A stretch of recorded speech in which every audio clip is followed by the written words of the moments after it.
We are witnessing from Israel, from the United States, from the European Union, and very sadly from our own government, are utterly shocking, indefensible double standards. Every day, every week, every month, for the last 2 years, all of those people have stood up again and again and again and said that we must support the people of Ukraine against what is undoubtedly a brutal, murderous, illegal invasion of their country. And all of those countries, all of those leaders have urged support, provided armaments, missiles, cluster munitions, one of the most horrible weapons you can imagine, but they say it is justified because Ukraine is fighting against the illegal occupation of their land. And there is no question, whatever I think about NATO, and I have no time for NATO, the Ukrainian people have the right to resist. But how can they say all of that and then call Palestinians who resist terrorists and criminals? It's shameful.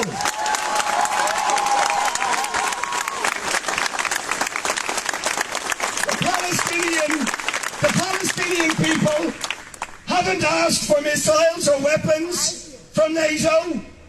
They haven't asked for tanks or artillery. All they have asked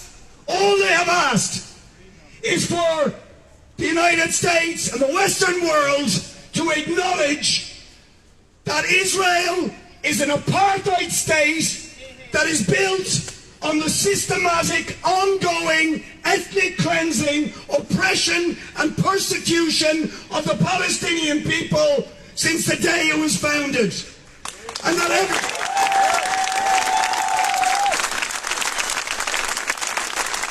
is not just us saying that. Many of us have been saying that for many years. The Palestinians have been saying it for decades, since the Nakba in 1948. But in the last few years, we had respectable human rights organizations like Amnesty International, like Human Rights Watch, many, many others, even the UN Special Rapporteur on the Middle East, all saying that Israel has been guilty of crimes against humanity and war crimes and apartheid and ethnic cleansing and the systematic ongoing denial of the most basic human and civil rights to the Palestinian people.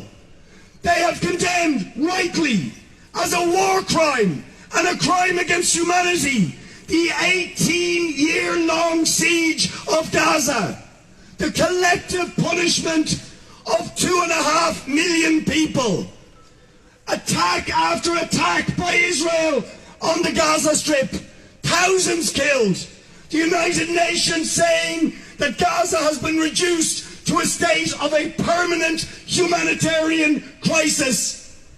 And what do the Western world do? Nothing. Nothing. No sanctions.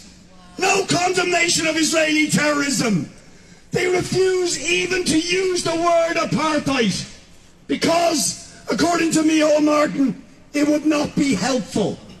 It would not be helpful. Never mind impose sanctions. How do they expect the Palestinian people to feel other than that the Western world, along with Israel, is treating them as subhuman, as inferior, as lesser beings? That is the message that Israel sends every day, and the Western world backs that up with its support for Israel, with its arms for Israel, and for never, ever, ever taking a sanction.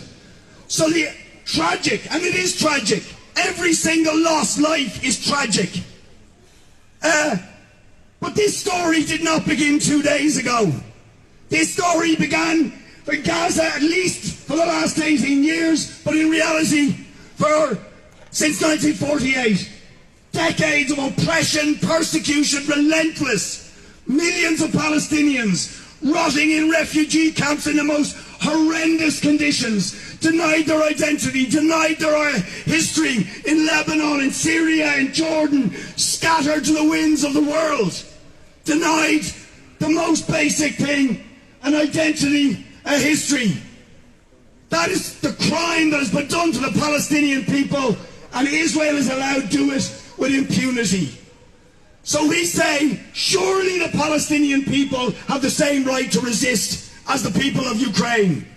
Surely they have the same right to resist as the people of South Africa against the apartheid regime, or the people of this country who resisted the colonial oppression of this country.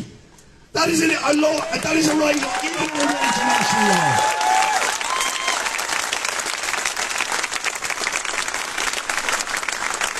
So friends, we must push back. We are the people in supporting the Palestinians who want to see an end to the violence, an end to the killing.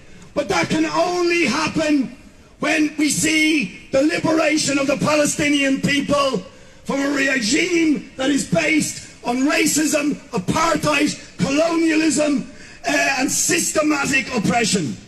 You cannot have or expect justice or peace when you treat millions and millions of people as less than human. What do they expect? So if we want to end this violence, if we want to see an end to the killing, we are duty bound to stand with the Palestinian people, to support their right to resist, and demand that our government and governments across the world impose sanctions on the rogue regime of Israel. And until they do it, we have to build a movement on the streets that will force them to do it, just like we did with apartheid South Africa. That is the fight of our generation. Let's get to it.